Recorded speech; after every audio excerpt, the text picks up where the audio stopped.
Billy Hargrove's survival after the Starcourt battle reshapes every major thread in Hawkins, because his death originally acted as a narrative hinge that tied together the Mind Flayer's collapse, Eleven's exhaustion, and Max's emotional arc. Without that event, the landscape changes entirely. Billy is not a footnote of a tragedy anymore. He becomes a living variable, a destabilizing presence, and a source of information nobody fully understands. The official record in Hawkins would describe him as a teenager who endured catastrophic injuries and somehow avoided clinically irreversible trauma. The unofficial truth is more complicated.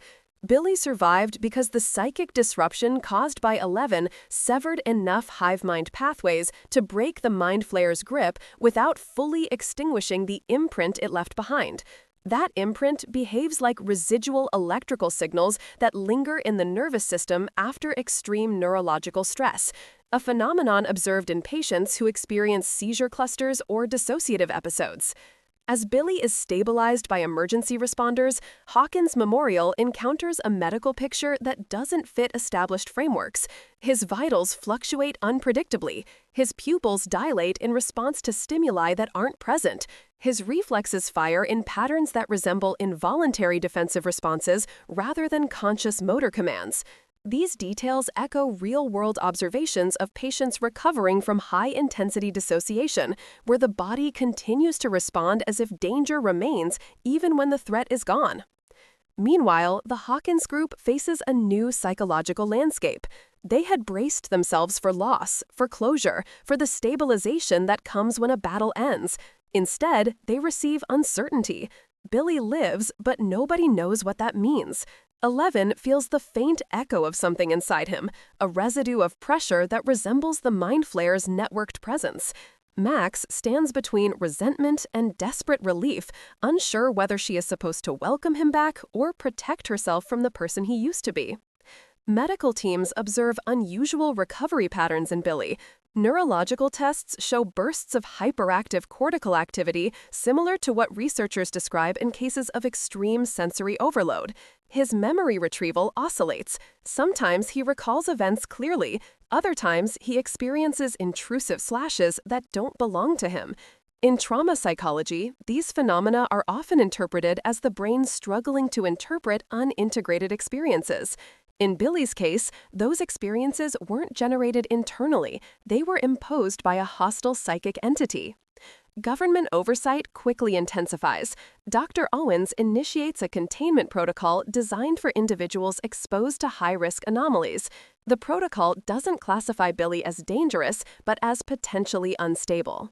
His survival produces interest for a reason no one says out loud. He is the only known, living human who carried the Mind Flayer's full control and survived without becoming a physical extension of the entity. Researchers suspect that fragments of the hive signal might still exist within him. Billy's early rehabilitation unfolds under surveillance. He demonstrates signs consistent with acute post-traumatic stress, hypervigilance, disrupted sleep cycles, and involuntary flash responses.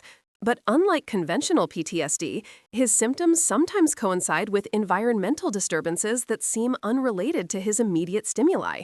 For example, during one evaluation, Billy experiences an intense wave of dread moments before a localized electrical fluctuation in the facility. The data logs show an abrupt shift in ambient electromagnetic fields. While correlation does not equal causation, the team notes the timing as significant. These early indicators force the Hawkins team to reevaluate what survival means. Billy's existence isn't just a medical anomaly, it's a strategic wildcard. He demonstrates sensory reactions to disturbances that occur parallel to upside-down activity. In essence, he acts like a human receiver tuned to a frequency nobody else can perceive.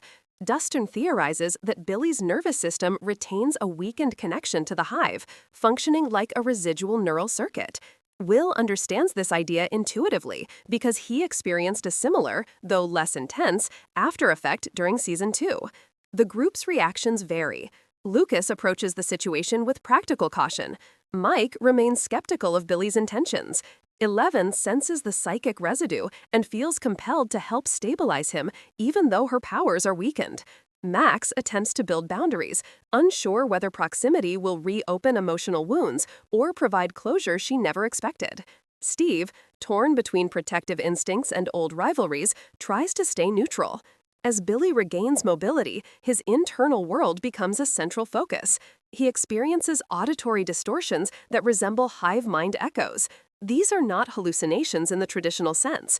They correlate with emotional triggers, particularly guilt and unresolved trauma. Medical literature on intrusive memory patterns suggests that the brain attempts to process overwhelming experiences by representing fragments in distorted forms. But Billy's distortions occasionally include patterns he should not be capable of generating, multi-voiced tonal layers that resemble the Mind Flayer's collective signature. 11 begins to notice subtle psychic dissonance around Billy.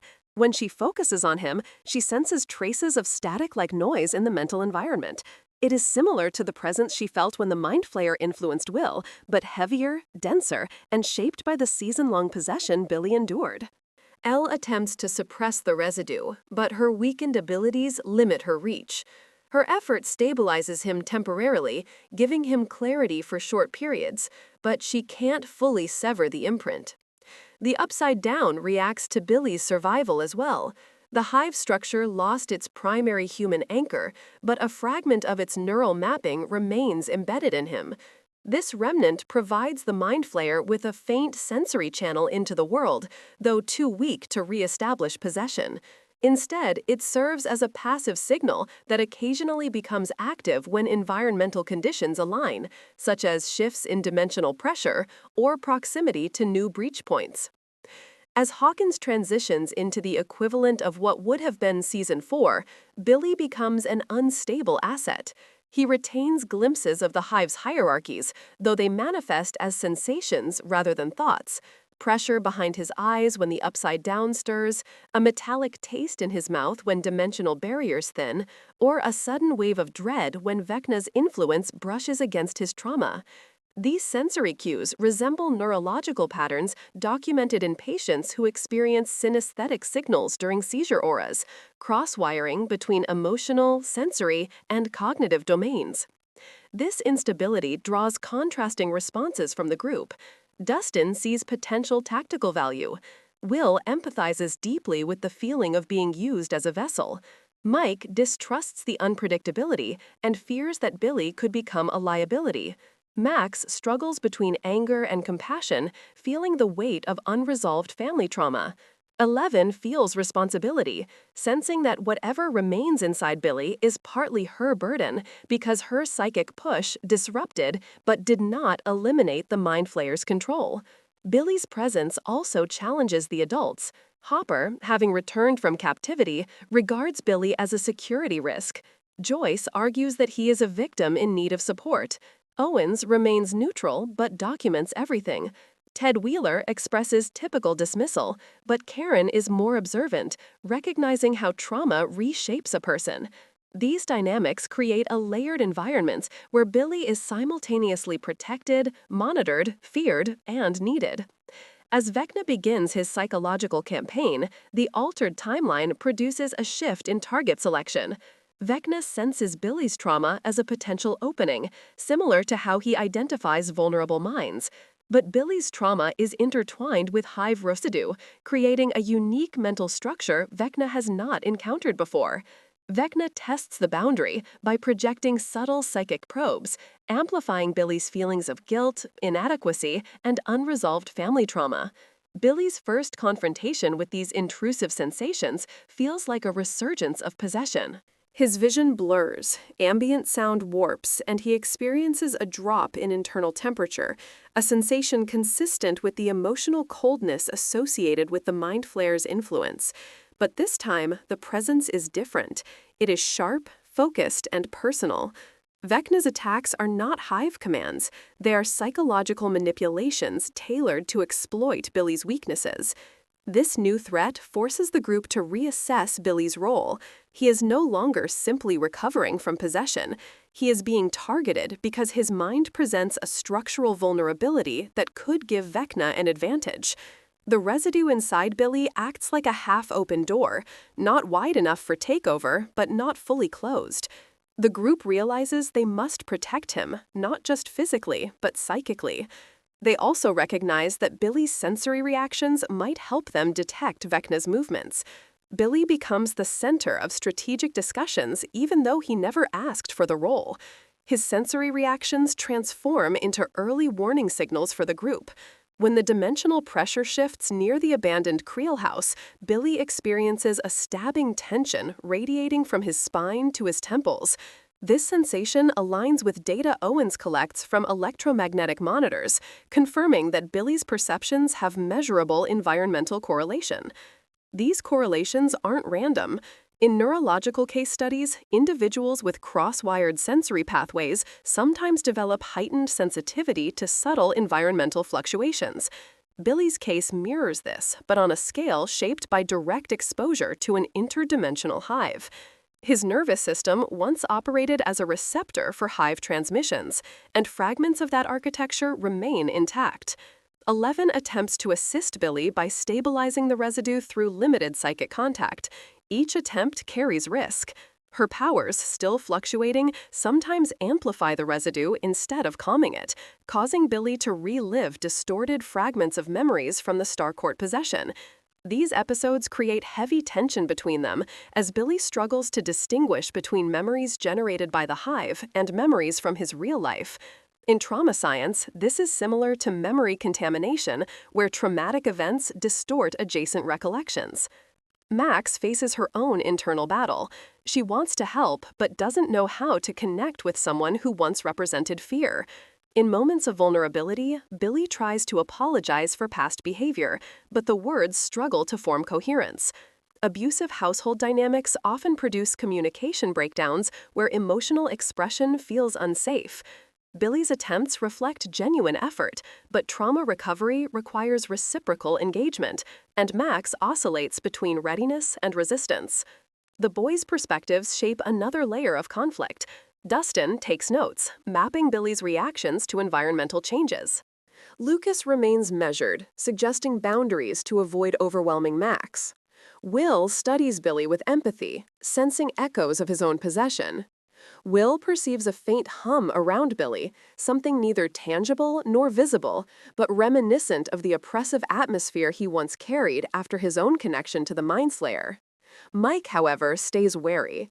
He questions whether Billy can truly be trusted, emphasizing that the Mind Flayer used Billy more directly than it ever used Will. Hopper struggles with the idea that someone previously overtaken by the entity is living freely in Hawkins. His approach is shaped by protective instinct and suspicion developed during his captivity. Joyce pushes him to see Billy as a victim, not a threat, expressing that the capacity for harm does not equal the desire to harm. Their arguments echo ethical debates in real-world psychology regarding the treatment of individuals with histories of violent coercion. Government oversight escalates as Owens identifies patterns in Billy's neural readings. Certain stressors cause synchronized spikes across regions of the brain commonly associated with associative memory, threat detection, and somatic flashback encoding. Owens suggests that Billy's brain may be responding to external stimuli from the upside down by activating neural pathways originally co-opted by the Mind Flayer. Billy, unaware of these scientific interpretations, simply feels haunted. His nights are unpredictable. Sometimes he sleeps without disturbance. Other nights he wakes drenched in sweat, heart pounding, convinced that something is watching him through the walls. These symptoms mirror hyperarousal episodes found in case studies involving prolonged trauma. Yet Billy's symptoms align too closely with real environmental disruptions to be dismissed as purely psychological. As Vecna intensifies his campaign, Billy becomes aware of a presence that isn't the Mind Flayer. It feels colder, more intentional, more focused. Vecna's probing exploits unresolved emotional fractures, guilt over abusing Max, shame from his father's violence, and lingering confusion about his own identity. These fractures act like psychic entry points. In Season 4 lore, Vecna thrives on emotional vulnerability, shaping hallucinations based on a victim's deepest wounds. Billy's trauma presents both an opportunity and a challenge for Vecna. During one isolated episode, Billy experiences a visual distortion where the hallway of his home elongates into a dark corridor lined with flickering shadows, resembling the architecture of Vecna's psychic realm. He hears echoes of his father's rage, layered with the Mind Flayer's distorted growl. These hallucinations merge past trauma with hive residue, creating a hybrid mental construct that blurs the line between memory and intrusion. Max witnesses one of these episodes. Billy freezes, eyes unfocused, breathing shallow. Pressure, darkness, and voices overlapping into harmonic distortion. Max reaches out, but hesitates. Trauma specialists note that survivors often need grounding techniques rather than emotional confrontation during dissociative episodes. Max steadies Billy by focusing on simple sensory cues. Her voice, the feeling of her hand on his arm, the tangible reality of the present. 11 detects Vecna's proximity through Billy's psychic dissonance. When Billy's episodes intensify, Elle senses faint mental ripples resembling cracks spreading across an ice sheet. She recognizes that Vecna is not attempting immediate takeover, but rather slow infiltration. Vecna is testing structural weaknesses, studying the imprint left by the Mind Flayer, and seeing whether Billy's mind can be reshaped into a gateway. The group gathers to discuss the implications. Dustin proposes the idea that Billy's mind contains a map, not a literal map, but a structural imprint of how the hive connects to its extensions. This hypothesis aligns with computational neuroscience theories where networks leave residual patterns even after disconnection. Will supports the idea, recalling sensations he experienced during Season 2 when he could sense the Mind Flayer's movements through emotional states. Billy's imprint might hold similar information but at a deeper, more complex level. Mike argues the opposite. Relying on Billy introduces unacceptable risk. If Vecna gains access to the imprint, he could acquire strategic insight into Hawkins, the dimensional breaches, and the group's movements. Mike insists that Billy should be isolated. Hopper agrees, emphasizing operational security. Joyce counters that isolation will worsen Billy's trauma and potentially make him more susceptible to Vecna's manipulation. This debate mirrors real discussions in psychology where isolating trauma survivors can intensify internal distress. As tension rises, Billy experiences another spike in psychic pressure. This time, the sensation is accompanied by a metallic ringing that pulses behind his eardrums. Owens records simultaneous fluctuations in electromagnetic sensors, supporting the idea that Billy's reactions correspond to environmental changes linked to the upside down. 11 attempts another stabilization session. She places her hand near Billy's temple, focusing her energy. The mental static intensifies before settling into a dull hum. Billy breathes deeply, regaining clarity. He explains that during the episode he saw something, not an image, but a pattern, a sequence of emotional impulses resembling coordinates. Dustin becomes excited, theorizing that Billy's brain might be translating hive signals into emotional markers, similar to how early communication models use tonal pulses instead of structured language. As the group processes this information, Billy's mental and emotional state continues to evolve. He becomes more aware of Vecna's probing presence, experiencing sudden shifts in mood, intrusive thoughts, and fragmented hallucinations. These intrusions amplify when he is alone or when he revisits locations associated with past trauma. Vecna tests various angles of infiltration, attempting to determine whether Billy can serve as a direct conduit or whether his trauma can be manipulated into creating psychic openings. Vecna's strategy mimics predator behavior observed in ethology studies, probing weaknesses before committing to an attack. With each episode, Billy grows more fearful but also more determined. He begins keeping track of his sensations, writing down triggers, intensities, and emotional correlations. Max discovers the notes and realizes Billy is genuinely trying to help the group understand the threat. The notes contain detailed descriptions of emotional pulses, environmental shifts, and patterns that resemble the hive's structure. His observations become invaluable data for Owens and Dustin as they attempt to decode the meaning behind the signals. As Hawkins trembles beneath the unseen influence of Vecna, Billy's role becomes more critical than anyone expected. He is no longer simply a survivor. He is a living interface between Hawkins and the Upside Down, carrying both the curse of trauma and the potential for insight that could shift the entire battle's outcome. Billy's connection to the hive reveals its most significant consequence when Vecna escalates his probing into a full psychic assault.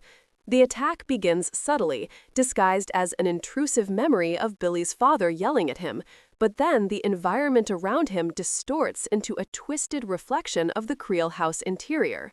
This shift marks the moment Vecna attempts to merge personal trauma with external manipulation. Trauma research shows that strong emotional memories can become vulnerable integration points where new distortions embed themselves. Vecna exploits exactly that. During this moment, Billy feels the weight of two presences in his mind, the ghost of the Mind Flayer's cold influence and Vecna's surgically precise intrusion. The juxtaposition of these forces destabilizes Billy's sense of identity. The Mind Flayer had used him like a component in a network, stripping individuality and reducing consciousness to a signal relay. Vecna, however, pries into Billy's emotional core, twisting memories into weapons. These distinct forms of psychological violation collide, creating unprecedented psychic turbulence. Max senses something is wrong before anyone else. She notices Billy standing frozen at the edge of the trailer park, eyes unfocused, breathing shallow and rhythmic, as if synced to a pulse only he can hear. Max calls out to him, but he doesn't respond. She recognizes this pattern from his earlier dissociation episodes, but this time it feels different. He looks as though he's being pulled inward. 11 arrives moments later, drawn by the psychic disturbance radiating from Billy. When she attempts to stabilize him, she encounters resistance. Inside Billy's mind, she perceives an environment shaped by Vecna, fractured mirrors, elongated hallways, emotional echoes reverberating like distorted frequencies. 11's weakened powers limit her ability to intervene, and she retreats, shaken by the complexity of what she felt. The group gathers to analyze the situation. Dustin identifies that Vecna's attack might be exploiting the residual neural architecture left from the Mind Flayer's possession. He explains that once the Mind Flayer had integrated Billy into the hive network, Billy's brain effectively became structured to process multi-layered signals. Even though the connection was severed, the pathways remained. Vecna is now navigating those pathways like someone walking through the ghost of an old building. Owens supports Dustin's theory by referencing neurological studies involving synaptic pruning and neural reorganization. When pathways are established under extreme duress, they sometimes remain in latent form, capable of reactivating under specific triggers. In Billy's case, the triggers appear to be emotional distress and adjacency to upside-down disturbances. Hopper argues that Billy should be isolated until the threat is contained. He insists that letting Vecna probe Billy's mind gives the enemy an access point into their world. Joyce counters with the psychological harm of isolation. Trauma specialists document that survivors of coercive control often deteriorate mentally when placed in solitary conditions, as the lack of social grounding amplifies intrusive experiences. Joyce argues that Billy needs connection, not separation. Max becomes the decisive voice. She refuses to let Billy be treated like a threat instead of a victim. She insists that isolation will only worsen the situation and that Billy's trauma is being weaponized. Her argument stems from personal experience. Max understands the psychological patterns of people scarred by abusive homes. She recognizes the guilt and fear in Billy and sees his efforts to repair himself. With the decision made, the group focuses on building a support structure around Billy. They develop a plan based on established grounding methods used in trauma therapy. The techniques include sensory anchoring, present environment cues, and regulated breathing patterns. Billy is skeptical at first, but Max insists, demonstrating how these strategies help tether him to reality during intrusive episodes. Each grounding attempt becomes a small breakthrough. Billy learns to identify the difference between hive residues and Vecna's intrusions. He describes the Mind Flayer's presence as cold, dense, and nonverbal, a pressure rather than a voice. Vecna feels different. His presence carries emotional manipulation, twisting memories into narrative shapes. Recognizing the difference becomes crucial because it helps Billy regain a sense of control. As Vecna escalates, Billy experiences a vivid hallucination where he stands inside the ruined Starcourt Mall. The air is thick with ash and shimmering particles. The Mind Flayer's looming silhouette stands at the far end, but when Billy moves closer, the figure fractures, revealing Vecna stitched into the shadows like a puppeteer behind a familiar mask. This hallucination demonstrates Vecna's strategy, merging Billy's trauma with his reconnaissance of the hive's imprint. 11 attempts another psychic intervention. She focuses on the emotional core of the intrusion rather than brute force. Although her powers are weakened, her understanding of psychic landscapes remains sharp. She enters Billy's mental space and recognizes that Vecna is trying to overwrite specific emotional memories, particularly those involving Max. By corrupting these memories, Vecna hopes to destabilize Billy enough to open a psychic breach. Elle anchors Billy by reminding him of the moment he shielded her at Starcourt, an action driven by his own agency, not hive influence. This memory becomes a stabilizing node. Psychological studies on trauma integration emphasize the importance of anchoring identity in moments of self-driven action. When Billy focuses on this memory, Vecna's manipulations lose cohesion. This breakthrough gives the group a new tactical advantage. Billy's mind becomes a battlefield where Vecna's patterns can be observed and mapped. Billy begins to describe the emotional pulses he experiences as Vecna approaches. Dustin notices these pulses follow rhythmic sequences that resemble the hive's communication patterns. If decoded, they might reveal where Vecna is gathering his strength. Meanwhile, Hawkins experiences increasing anomalies, temperature drops, unexplained electromagnetic distortions, sudden surges of animal agitation. These signs indicate thinning barriers between dimensions. Billy's senses flare unpredictably during these events. Sometimes he experiences sharp pain behind his eyes. Other times he feels overwhelming dread. These episodes align with the early stages of Vecna's strategy to weaken the dimensional fabric.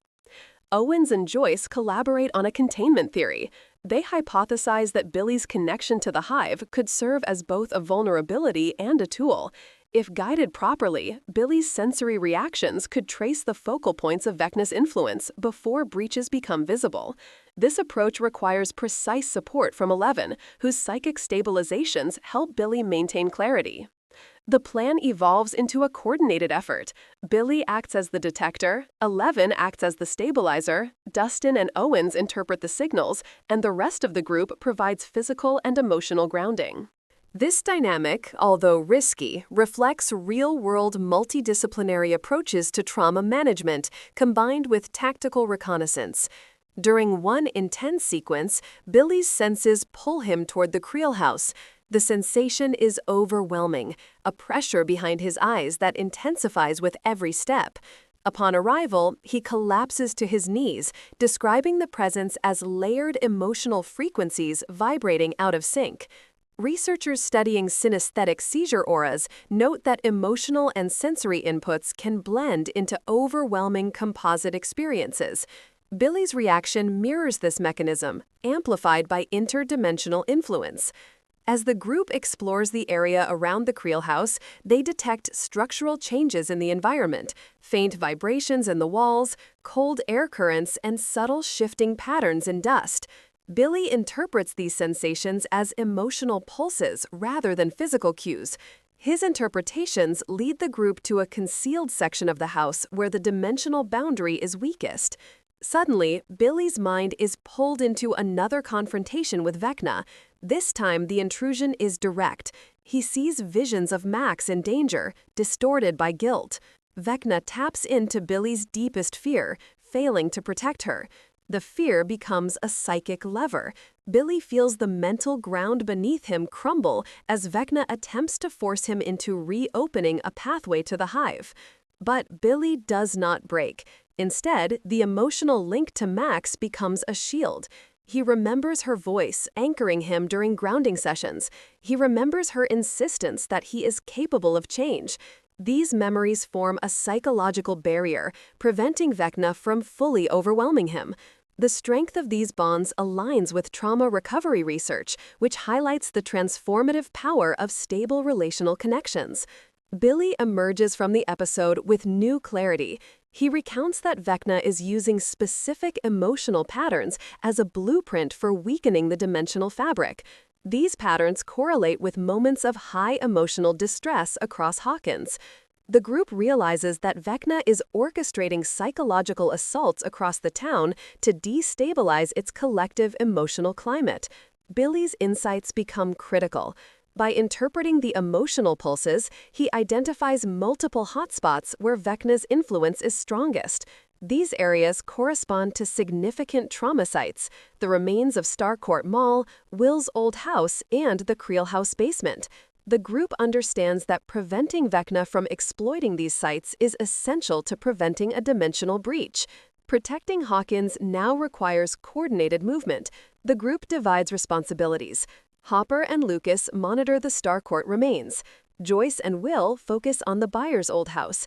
11, Max, Mike, and Billy concentrate on the Creel house because Billy's reactions remain strongest there.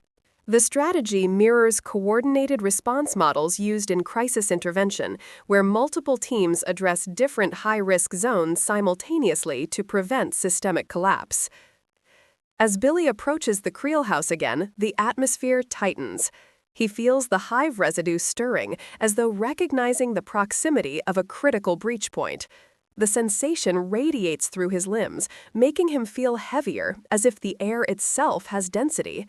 These sensations resemble somatic flashback responses documented in trauma patients who revisit the locations of their original distress. 11 stabilizes him with a light psychic tether. She can't fully enter his mind with her powers weakened, but she can provide emotional grounding. Her presence softens the edges of his fear. Billy focuses on her steady breathing, using it as a rhythmic anchor. Grounding techniques often rely on rhythmic patterns to restore autonomic stability, aligning with what L replicates psychically. Inside the Creel house, the group observes subtle distortions, wallpaper peeling in patterns resembling tendrils, faint whispers echoing through empty hallways, dust spiraling in unnatural currents. Billy reacts to each cue differently. Some distortions evoke the cold weight of the Mind Flayer. Others trigger sharp emotional spikes tied to Vecna's influence. The duality of these reactions highlights how both presences still linger in his neural architecture. Max stays close to Billy. Her presence keeps him tethered to the present. She talks to him about simple, mundane things, what they ate earlier, a memory from when they were younger, a random observation about the house's eerie decor. These conversations mirror trauma-focused grounding strategies where non-threatening topics serve as anchors during episodes. Billy responds with fragmented but sincere attempts to connect. As the group reaches the basement, Billy senses the strongest pulse yet. The pressure feels like waves colliding inside his chest. He describes the sensation as conflicting emotional signals layered over each other: guilt, anger, fear, loss. These emotions mirror the themes Vecna exploits in his other victims. The overlap suggests Vecna is using the distress embedded in the house as a psychic amplifier. Suddenly, Billy's vision fractures. He sees the basement dissolve into a red-hued void. Vecna stands across from him, framed by floating shards of memory. His father's rage, Max's tears, his own reflection distorted by possession. Vecna manipulates these images, twisting them into accusatory illusions. This cognitive attack resembles psychological fragmentation disorders where emotional overload disrupts perception. Billy's mind becomes a battleground stitched together by trauma, guilt, and the residue of hive control. Vecna attempts to force Billy into reopening the psychic doorway by amplifying his guilt. He whispers through hallucinated memories, layering false narratives over real ones. He accuses Billy of causing Max's suffering, of being a threat rather than a protector. Vecna's strategy mirrors coercive manipulation tactics observed in psychological abuse models, where perpetrators distort reality to destabilize victims emotionally.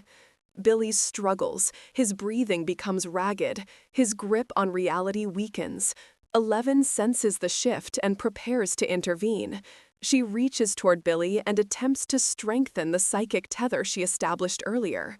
Her voice enters his mind softly, encouraging him to remember his moment of redemption at Starcourt. Billy clings to that memory. He remembers stepping forward to protect 11. He remembers choosing defiance over submission.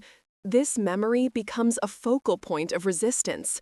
Trauma therapists emphasize the power of reclaiming agency through self-driven actions, and Billy's memory of that moment serves as the foundation of his internal defense.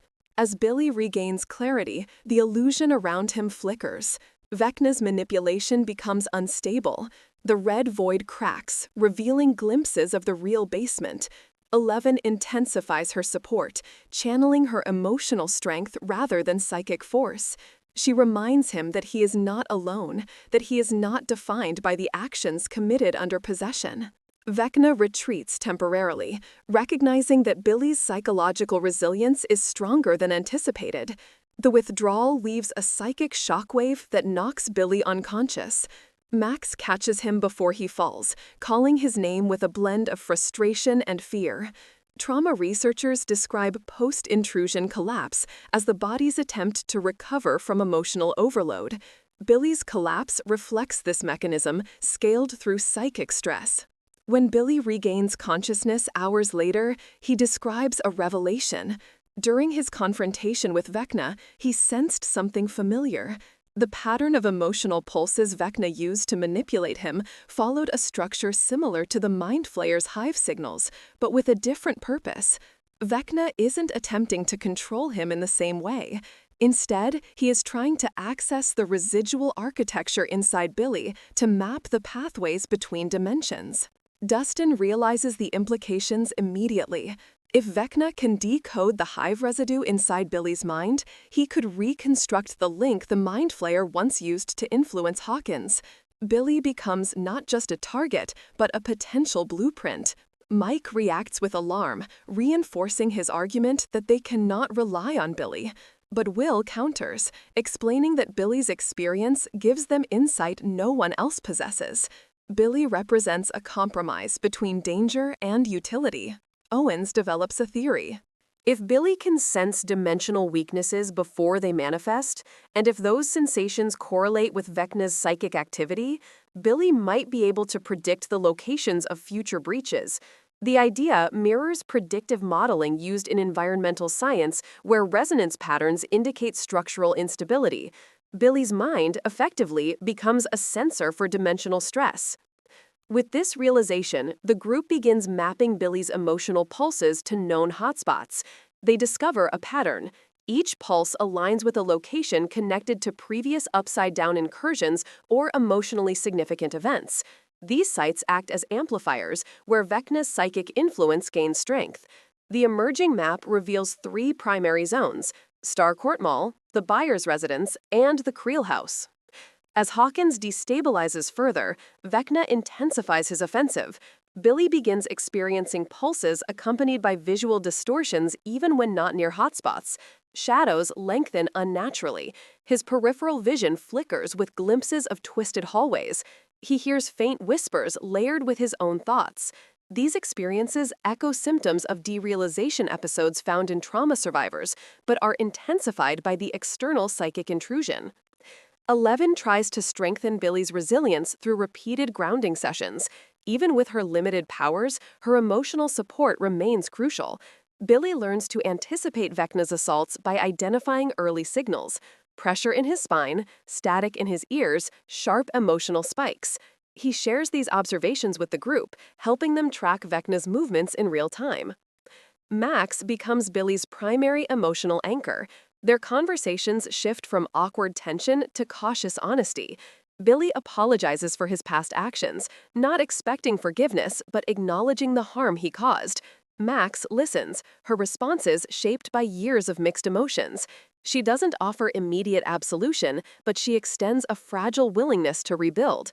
This dynamic reflects real-world family trauma recovery, where progress is measured through gradual trust formation rather than dramatic reconciliation. Billy's insights eventually reveal a critical pattern. Vecna's influence peaks when emotional distress spreads across Hawkins. The town becomes a psychological ecosystem, and Vecna manipulates it through targeted hallucinations. Billy recognizes that his role is not just to sense distress, but to help disrupt the emotional patterns Vecna relies upon. Owens formulates a plan using Billy's observations. If the group can identify and neutralize the most emotionally charged hotspots, they can weaken Vecna's grip on Hawkins.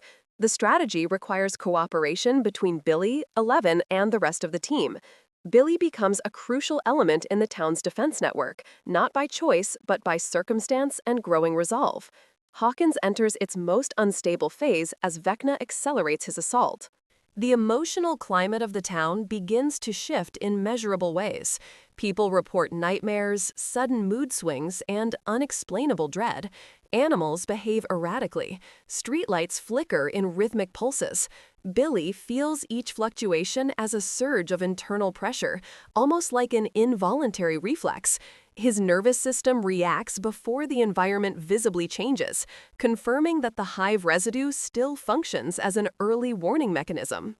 The group narrows their focus to the 3 hotspots identified earlier. Each location represents a vortex of emotional trauma, historical significance, and psychic resonance. Disrupting Vecna's plans requires intervention at these sites. Under Owen's guidance, they construct a tactical framework based on triangulation models used in environmental stress mapping. By comparing Billy's sensory readings across multiple locations, they can determine which hotspot is becoming the primary breach point. The first stop is Starcourt Mall's ruins. Hopper, Lucas, and Dustin accompany Billy to assess the residual energy there. The mall still bears scars of the battle: charred walls, shattered floors, remnants of storefronts twisted by heat. Billy senses the familiar cold pressure of the Mind Flayer's influence. The residue here is strong because Starcourt was where he was most deeply integrated into the hive. As they explore, Billy experiences fragmented flashbacks. He sees distorted silhouettes of the flayed moving through the mall, hears the echo of the Mind Flayer's roar, and feels the emotional numbness that once engulfed him. These sensations resemble flashback intrusions seen in trauma survivors, though amplified by psychic residue. Dustin keeps track of each reaction, noting correlations between Billy's responses and electromagnetic fluctuations detected by portable sensors. Hopper remains protective but tense. He watches Billy closely, unsure whether to trust his stability. Lucas, more empathetic, engages Billy in conversation to keep him anchored. The dynamic mirrors real trauma support structures, where steady social presence helps diminish episodes of emotional flooding. They discover that Starcourt's residue doesn't fluctuate in patterns that match Vecna's current activity. The Mind Flayer's imprint dominates here, but Vecna's signals are faint. The group concludes that although the mall remains emotionally and psychically charged, it is not the primary breach point. Billy's spine pressure eases as they leave, confirming decreasing resonance.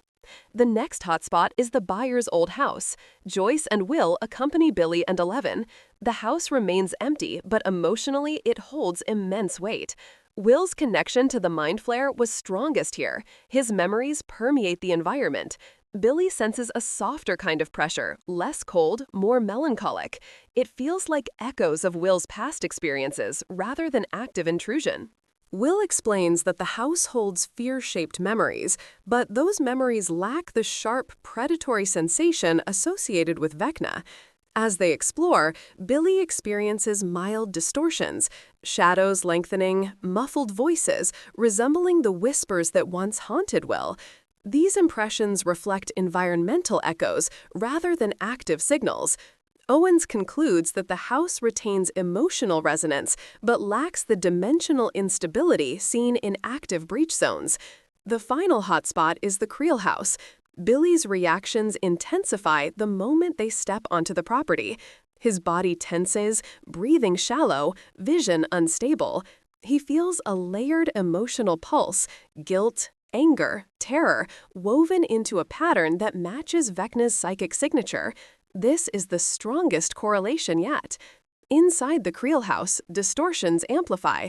Walls pull subtly, as if breathing. Cold drafts sweep through the rooms.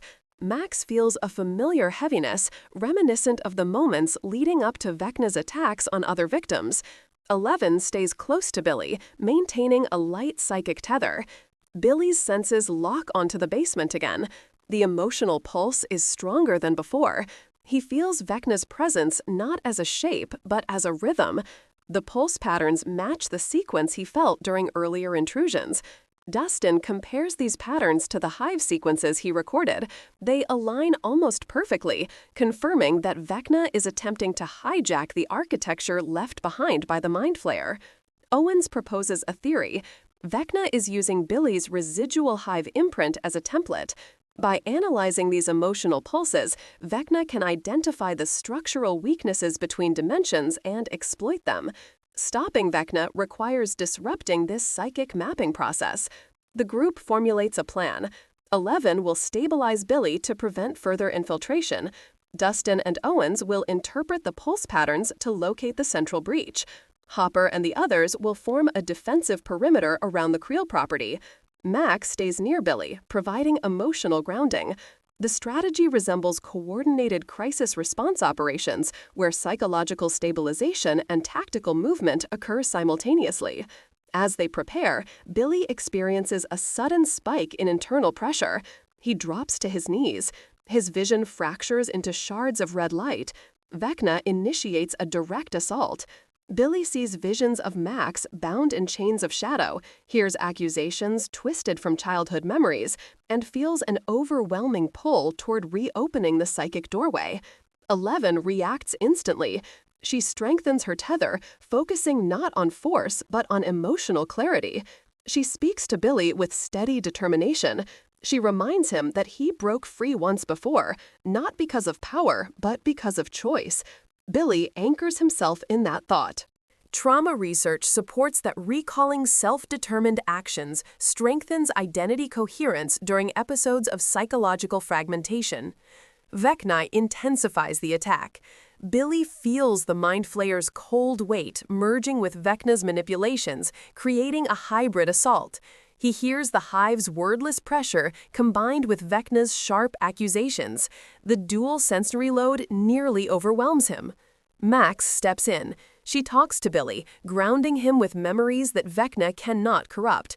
Moments when they fought as siblings, moments of quiet coexistence, moments when they found common ground despite conflict. These memories stabilize Billy's psyche by reinforcing the continuity of his personal narrative, a known technique in trauma therapy where identity reconstruction counteracts destabilizing intrusions. Billy's mind becomes a battleground of colors, sounds, and emotional impulses. The red void of Vecna's realm flickers between scenes of Hawkins and scenes from his own past. He sees visions of his father, twisted into monstrous shapes by Vecna's influence.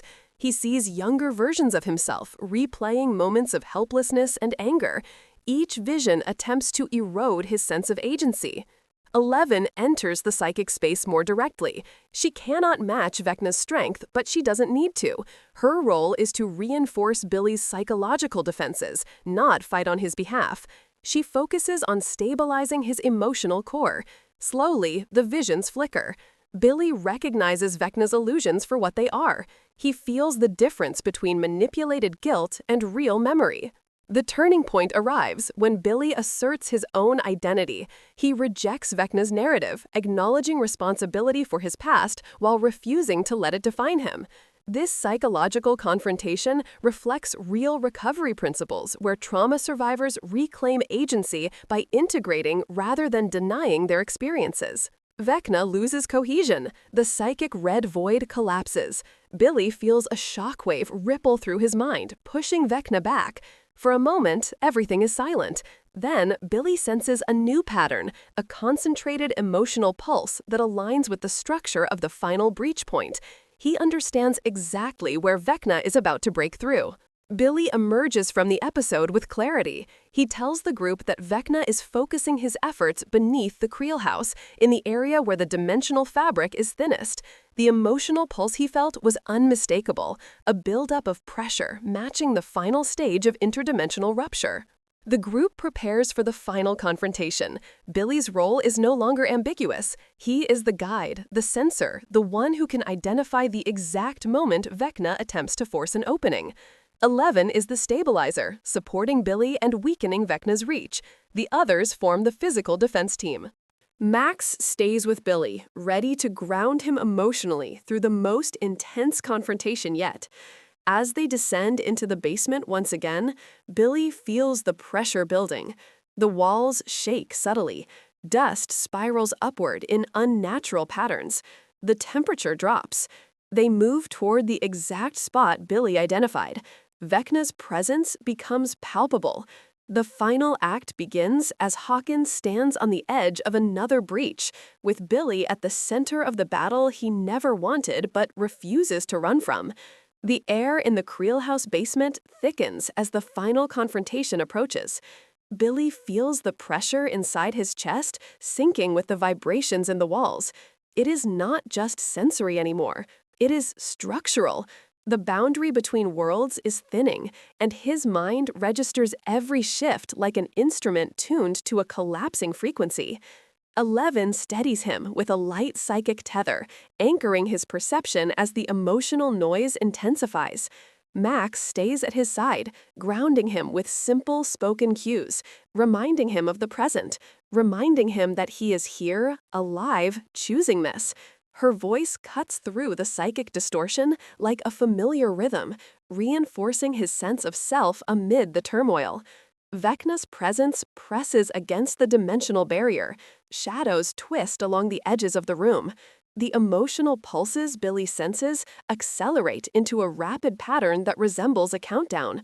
Dustin shouts that the signals match the final stages of breach formation.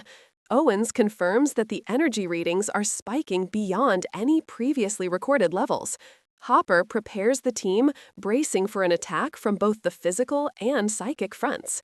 Billy steps forward, guided not by force, but by recognition. The pulse sequence mirrors the same emotional pattern Vecna used during his intrusion. Billy realizes that Vecna is attempting to exploit the deepest segments of his trauma, using those memories to stabilize the breach from the inside. The only way to counter it is to destabilize those emotional anchors before Vecna can lock onto them. Billy closes his eyes and confronts the emotional architecture Vecna is trying to weaponize. He faces memories of his father's violence, the anger he internalized, the pain he inflicted on others, the guilt that lingers like a shadow. But this time, he does not face them alone. 11's steady presence strengthens his focus. Max's voice keeps him tethered to the present. The group's determination forms a collective emotional buffer. Trauma research describes this as co-regulation, the process where a person's emotional stability is reinforced through the calm, steady presence of others. Billy experiences this phenomenon amplified through psychic resonance. The emotional weight Vecna uses begins to break apart, not because Billy rejects his past, but because he acknowledges it as part of his story rather than a definition of who he is. The psychic architecture fractures. Vecna loses his grip. The pulse sequence becomes erratic, signaling instability instead of consolidation. Billy shouts the location of the final breach point just as a massive crack opens in the basement floor. Dark energy spills upward, swirling with tendrils of red lightning. Vecna attempts one last strike, projecting a psychic wave aimed directly at Billy's mind. 11 intercepts it. Her powers, though weakened, surge in a concentrated burst driven not by force, but by clarity of purpose. She pushes back against Vecna's intrusion, channeling what remains of her strength into sealing the emotional fracture he tried to exploit.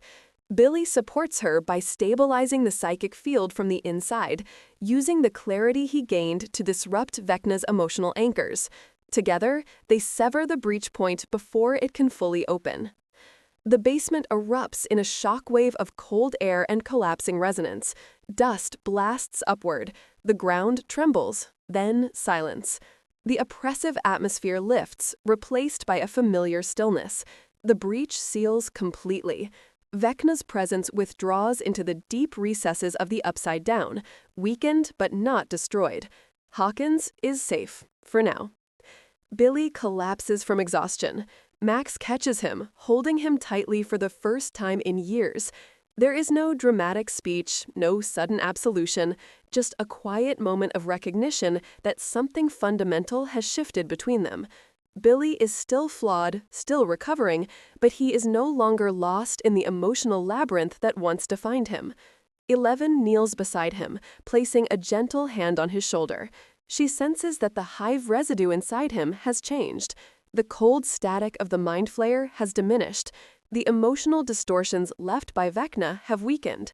Billy's mind is not free of scars, but the structures Vecna exploited are no longer fragile openings.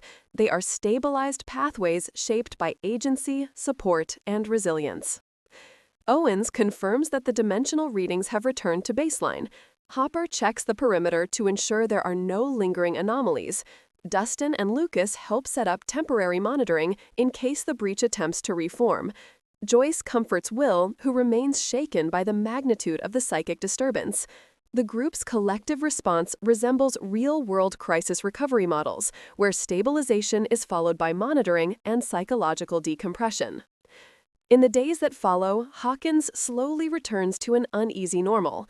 The town senses that something extraordinary happened, though the details remain hidden behind government obfuscation. For the group, the aftermath is a period of recalibration. They've prevented a catastrophe, but the emotional weight of the battle lingers. Billy's recovery enters a new phase. Without Vecna's constant probing, his episodes decrease in intensity. He still experiences sensory distortions occasionally, but now they feel like echoes rather than invasions. Owens explains that his nervous system is undergoing natural reorganization, similar to trauma survivors whose neural pathways gradually restabilize after prolonged stress. Max and Billy rebuild their relationship slowly. Their conversations remain cautious but honest. Max sets boundaries and Billy respects them. Their bond grows through small moments, shared meals, quiet talks, repairing old misunderstandings piece by piece. This process reflects evidence-based trauma recovery, which emphasizes consistency and gradual trust formation. 11 visits Billy periodically to ensure the psychic residue remains dormant. Each time she checks, she senses less instability. She and Billy form an unexpected understanding. Both have faced violation of identity. Both are familiar with internal echoes of entities far larger than themselves. Their connection becomes one of mutual recognition rather than fear. Mike eventually apologizes for his suspicion. His fear was genuine, shaped by past experiences, but he acknowledges that he underestimated Billy's resilience and effort. Billy accepts the apology with surprising humility, aware that trust must be earned, not demanded. Hopper maintains cautious oversight, but gradually releases his tension as Billy proves stable. Joyce encourages Hopper to see Billy's progress as a sign that people can change, even after experiencing profound trauma. Will, understanding the nuances better than anyone, supports Billy with empathy rather than fear. As Hawkins steadies itself, Billy begins to redefine his identity. He is not the person he was before possession. He is not the monster the Mind Flayer tried to turn him into. He is not the pawn Vecna attempted to manipulate. He becomes something more grounded, someone who chooses his path consciously. The final reflection settles over the group. Hawkins will always face threats from the Upside Down. Breaches may reopen. Vecna may return. The Mind Flayer still exists. But this time they know something they didn't before. People can come back from the darkest experiences with the right support. Billy's survival becomes proof of that. His story shifts from tragedy to transformation. Not a perfect redemption, not a flawless recovery, but a real human evolution shaped by accountability, resilience, and connection. And in Hawkins, that makes all the difference.